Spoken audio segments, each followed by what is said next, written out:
అరుగు మీద చైర్లో తండ్రి నారాయణ కూర్చుని ఉన్నాడు. చేతిలో చుట్ట, కళ్ళు ఊడుస్తున్న కూతురు మీదే. ఇంటి ముందు సరిత చీపురు కట్టుకుని ఊడుస్తోంది. ధూళి లేస్తోంది. అయ్యో, ఊడుస్తున్నావా? ఇంకా బలంగా ఊడు. ఈ ఇంట్లో నీ దరిద్రం మొత్తం పోవాలి. సీత ఒక్క క్షణం ఆగుతుంది, మళ్ళీ ఊడుస్తుంది. సాయంత్రం కదా నాన్న, అరుగు ముందు శుభ్రంగా ఉండాలని. శుభ్రం కావాలంటే నువ్వే ముందు పోవాలి. ఇంటి ముందు ఊడ్చినా ఇంట్లోంచి పోకపోతే ఈ చెత్త అలాగే మిగిలిపోతది. భార్య ప్రసవం తర్వాత చనిపోయినప్పటి నుంచి నారాయణ లోపల ఏదో విరిగిపోయింది. కూతురు పుట్టడం ఆనందం కాకుండా బాధగా మారిపోయింది. ఆ నష్టాన్ని తట్టుకోలేక తన దుఃఖం మొత్తం కూతురు మీద కోపంగా బయటపెట్టేవాడు. అలా అతని మనసులో ప్రేమ కంటే బాధే ఎక్కువగా మిగిలింది. అన్నం చల్లారిపోతుంది, కొంచెం తినండి. ఆకలి లేదు, పో. 2 ముద్దలైనా సరే నాన్న. నేను తినకపోతే ప్రపంచం ఆగదు. నీ పని చూసుకో. నాన్న, అన్నం వద్దన్నారుగా, కనీసం నీళ్లు తాగండి. నీళ్లు కూడా నీ చేతుల నుంచేనా? తల ఉంచుకుని. ఇంట్లో ఇంకెవ్వరూ లేరు నాన్న. అదే నా కర్మ. నీ చేతుల నుంచే తాగాలా? నీ మొహం చూసినప్పుడల్లా నాకు దాహం కాదు, విసుగు పెరుగుతుంది. దాహం వేస్తుంది కదా నాన్న. చేతితో గ్లాసు పక్కటి తోస్తూ, దాహంతో చచ్చినా పర్వాలేదు, నీ జాలి నాకు వద్దు. పో, నా కళ్ళ ముందు కనిపించుకో. కొన్ని నెలల తరువాత ఆసుపత్రి వాతావరణం, వెంటిలేటర్ శబ్దం, డాక్టర్లు మాట్లాడుకుంటున్న అలికిడి. నారాయణ మంచం మీద నీరసంగా పడి ఉన్నాడు. 2 కిడ్నీలు ఫెయిల్ అయ్యాయని తెలిసిన రోజు ఇంటికి వచ్చాక, డాక్టర్ ఏమన్నాడే? 2 పోయినాయా? కథయిపోయినాకనా? ఏం కాదు నాన్న, ఏం కాదు. ఏదో ఒక దారి దొరుకుతుంది. డాక్టర్ గారు చెప్పారు కదా, డోనర్ దొరికితే ఆపరేషన్ చేయొచ్చు అని. నేనున్నా కదా నాన్న, నేను చూసుకుంటా. నువ్వు చూసుకుంటావా? ఏం చూసుకుంటావే? నా సావు చూసుకుంటావా? నా శవం మీద పైసలు ఏరుకుంటావా? నా కిడ్నీలు పోతే పోయినాయి, కానీ నీ చేతి పైసలు గాని నీ సాయం గాని నాకొద్దు. ఆ దేవుడు నన్ను తీసుకుపోతేనే మంచిది. ఈ నరకం, ఈ ముఖం చూడాల్సిన కర్మ తప్పుతుంది. నాన్న, ప్రాణం కంటే పంతం ఎందుకు నాన్న? మీరంటే నాకు ఇష్టం. మీరు బతకాలి. ఎవరైనా డోనర్ దొరుకుతారు. మనం ప్రయత్నం చేద్దాం. ఎవడిస్తాడే నాకే? ఆస్తి పాస్తులు లేవు. ముసలోడిని ఎవడు కోసిస్తాడు? నా కర్మ గాలిపోయింది. సర్లే, నీకు పండగే కదా, పీడ విడగడైతుంది. పో, దీపం పెట్టుపో. చీకటి అలముకుంటుంటే సంతోషపడుతున్నావా? డాక్టర్ గారు, మా నాన్నకి తెలియకూడదు. ఆయన ఒప్పుకోరు. నా కిడ్నీ ఆయనకి సెట్ అవుతుందని చెప్పారు కదా. నా 2 కిడ్నీలు తీసుకోండి, పర్లేదు. కానీ ఆయన బతకాలి. అమ్మా, 2 కిడ్నీలు ఎవరు ఇవ్వరు, ఒక్కటి చాలు. నీకు భవిష్యత్తు ఉంది, నీ ఆరోగ్యం కూడా ముఖ్యం కదా. అసలు మీ నాన్నగారికి ఎందుకు చెప్పకూడదు? చెప్తే ఆయన చచ్చిపోతారు డాక్టర్ గారు. నా నుండి ప్రాణం తీసుకోవడం కంటే విషం తీసుకోవడం మేలనుకుంటారు ఆయన. ఆయన దృష్టిలో నేను అశుభం. నేనిచ్చిన రక్తం ఆయన ఒంట్లో పారితే ఆయన తట్టుకోలేరు. అందుకే ఏదో ట్రస్ట్ ద్వారా ఎవరో దానం చేశారని చెప్పండి. నా పేరు ఎక్కడా రాకూడదు. ప్లీజ్ డాక్టర్, ఇదొక్కటే నా కోరిక. సరే అమ్మా, నీ ఇష్టం. కానీ ఇది చాలా పెద్ద త్యాగం. నీకు పెళ్లి కాలేదు, ఎవరూ లేరు. నాన్నున్నారు కదా డాక్టర్, ఆయన బతికితే చాలు. ఆయన గుండె చప్పుడు వినపడితే చాలు. ఆపరేషన్ ఏర్పాట్లు చేయండి. నాన్న, మీకు కిడ్నీలు పాడైనప్పుడు డాక్టర్లు అన్నారు ఇక బతకడం కష్టమని. ఆ మాట విన్నప్పుడు నా ప్రాణం ఆగిపోయింది. మీరు నన్ను ఎంత తిట్టినా, ఎంత కొట్టినా, సాయంత్రం మీరు ఇంటికి రాగానే ఆ అడుగుల చప్పుడు వింటేనే నాకు ధైర్యం. మీరు లేని ఈ ఇల్లు నాకు శ్మశానం నాన్న. అందుకే ఇలా నిర్ణయం తీసుకున్నాను. ఆసుపత్రి నుంచి ఆపరేషన్ అవినాక ఇంటికొచ్చిన నారాయణ ఇప్పుడు కాస్త బలంగా కనిపిస్తున్నాడు. అరుగు మీద కూర్చుని చుట్టు తిప్పుతూ ఉన్నాడు. ఏమే, ఇంకా లోపలేనా? రా బయటికి, నాకు టీ కావాలి. ఆ ఇంట్లో నిశ్శబ్దం మాత్రమే సమాధానమిచ్చింది. వినపట్లేదా? నేను చచ్చిపోయాను అనుకున్నావా? రా అని చెప్తున్నా. ఈ పిల్లకి బుద్ధి చెప్పాలి ఈరోజు. నారాయణ, అలా అరవద్దురా. ఏంది కాంతా, ఏడుస్తున్నావు? ఈ పిల్ల మళ్ళీ ఏం డ్రామా చేస్తుందో చూడు. డ్రామా కాదు నారాయణ, నీ బతుకు కోసం ఆ పిల్ల తన ప్రాణం పెట్టిందిరా. ఏం మాట్లాడుతున్నావు? ఏ పిల్ల? ఏ ప్రాణం? గొంతు చిట్లుతూ, నీకు కిడ్నీ ఇచ్చింది బయటెవ్వరూ కాదు నారాయణ, నీ సరితనే. ఏం అబద్ధం చెప్పకు. ఏడుస్తూ, అబద్ధం చెప్పే పరిస్థితిలో లేనురా.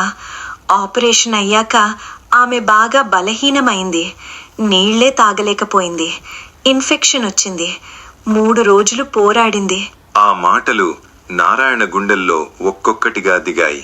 ఈ రోజు తెల్లవారుజామున ఆ పిల్ల పోయింది నారాయణ. కంపించే గొంతుతో, రాదు, అది రాదు కదా, నేను పిలిస్తే రాకుండా ఉండదు. ఆ రోజు నుంచి నారాయణ ఆ ఇంట్లో ఒంటరిగా మిగిలిపోయాడు. అరుగు మీద కూర్చుంటే ఇక ఊడుస్తున్న చీపురు శబ్దం లేదు. నీళ్లు పెట్టే చేతులు లేవు. నాన్న అని పిలిచే గొంతు లేదు. తన ప్రాణం కోసం కూతురు ప్రాణం పోయిందన్న నిజం ప్రతిరోజు అతన్ని చంపుతూనే ఉంది. ఇప్పుడు అతను బతికున్నాడు, కాని జీవించట్లేదు. తాను ద్వేషించిన కూతురు తనలోనే బతుకుతుందన్న నిజం ప్రతి శ్వాసలో గుర్తొస్తూనే ఉంది. కొన్ని తప్పులు మరణంతోనే అర్థమవుతాయి, కాని అప్పటికి క్షమాపణ చెప్పే అవకాశం ఉండదు. ఈ కథకి హ్యాపీ ఎండింగ్ లేదు. ఇది ఒక హెచ్చరిక మాత్రమే. ప్రేమను ఆలస్యం చెయ్యకండి, ఎందుకంటే త్యాగం ఎప్పుడూ తిరిగి రాదు.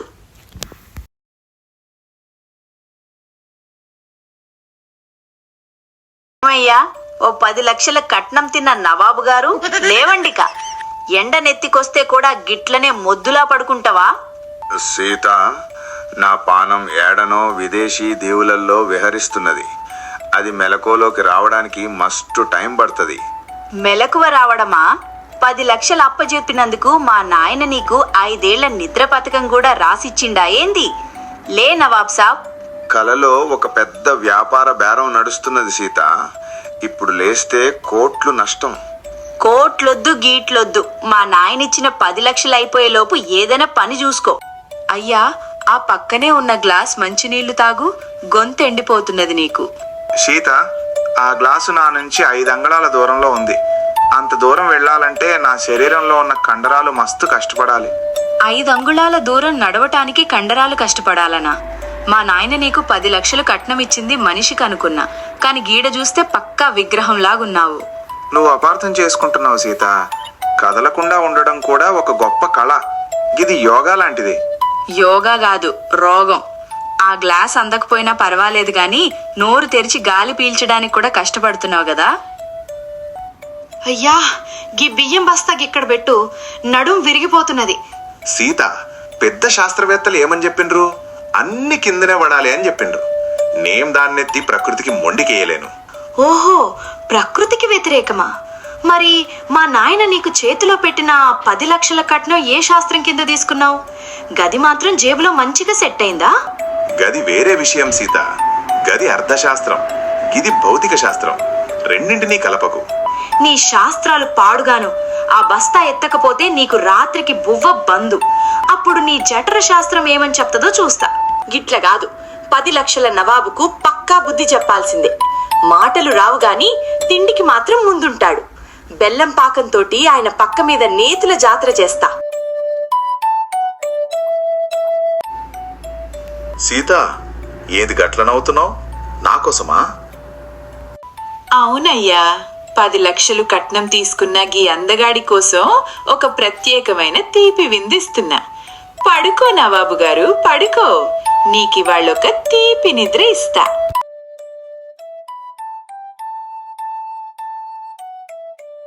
అమ్మో, ఏందికిది? ఎవరో సూదులు దింపినట్టు దింపుతున్నారు.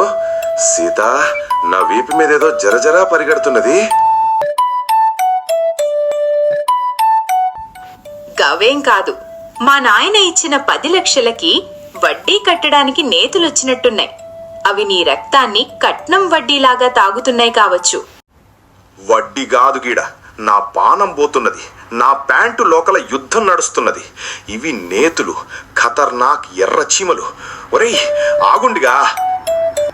ఏమయ్యా, శాస్త్రం ఏమైంది? ఎందుకు గట్ల గెంతుతున్నావు? గాల్లోకి ఎగురుతుంటే నీ భౌతిక శాస్త్రం ఏమైంది? సీత, నీ కాళ్ళు మొక్కుతా, ఆ బెల్లం బట్టలు తీసేయి.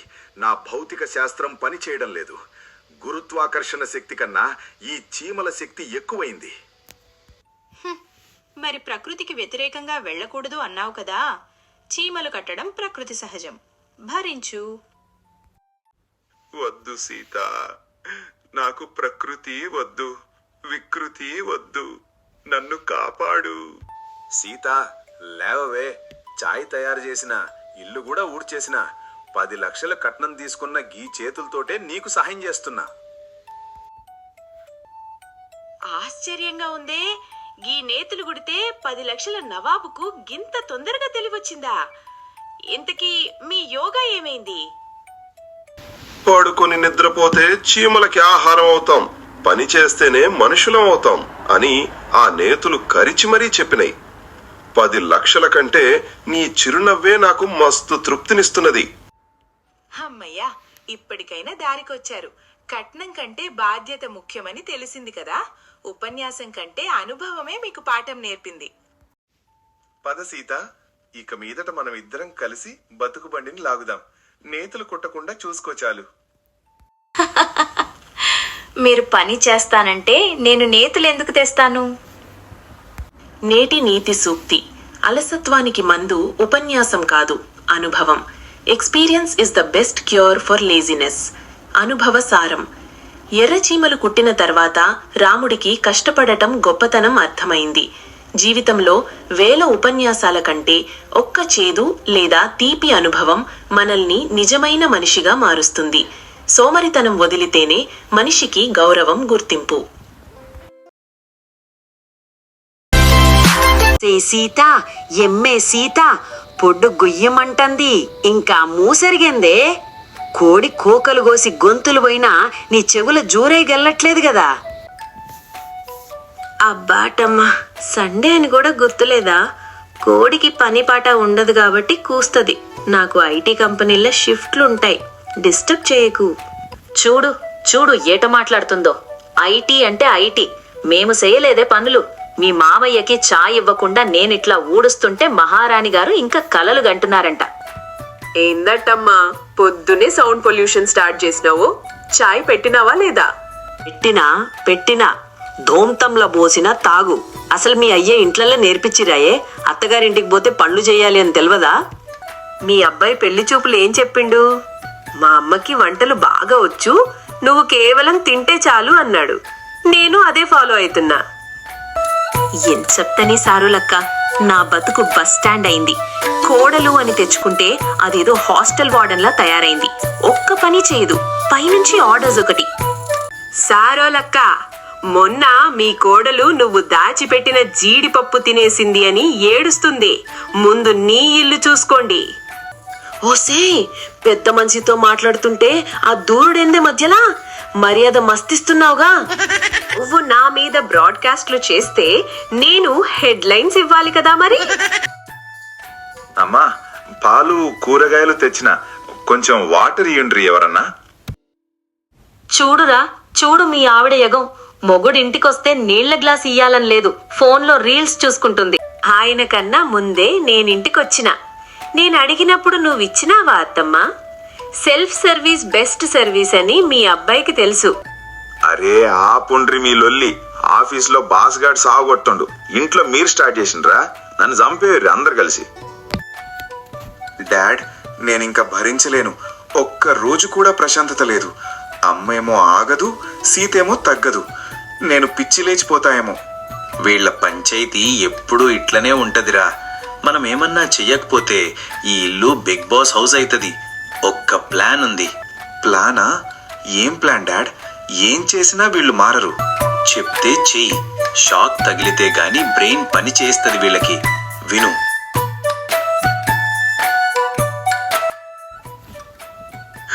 అయిపోయింది, అంతా అయిపోయింది. ఏమైందిరా, ఎందుకట్లా ఉన్నావు? అయిపోయింది. ఏమైందండి? Any problem at office? Job పోయింది, రిసెషన్ అంట. అంటే కాదు, అప్పులు ఎక్కువైనాయని బ్యాంక్ వాడు రేపు ఇల్లు ఆక్షన్ కి పెడుతున్నాడంట. మనం రేపు పొద్దున్నే ఇల్లు ఖాళీ చేయాలి. అయ్యో, వెళ్ళిపోతుందా? ఇప్పుడు ఎట్లరా? ఎక్కడికి పోతాం మనం? నిజంగానా? మనం రోడ్డు మీద పడతామన్నమాట. చూసారా అత్తమ్మ, రోజు మనం కొట్టుకోవడమే సరిపోయింది. ఆయన టెన్షన్ మనకి కనిపించలే. అవును సీత, నేను కూడా చిన్న చిన్న విషయాలకి గోల చేసిన. నా కొడుకు మీద బరువు పడ్డదని గ్రహించల. సీత, ఆ పట్టు చీరలు జాగ్రత్త. అయినా సరే ఇన్ని రోజులు నేను నిన్ను సానా ఇబ్బంది పెట్టినాలే.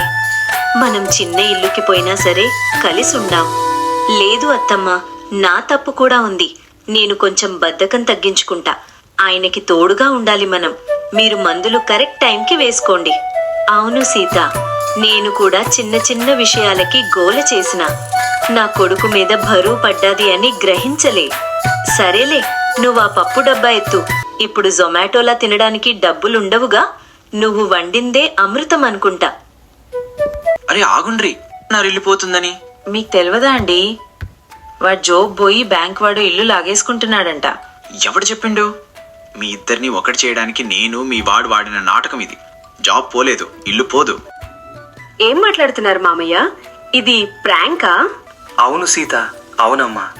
మీరు రోజు కొట్టుకుంటుంటే నరకంలా ఉంది.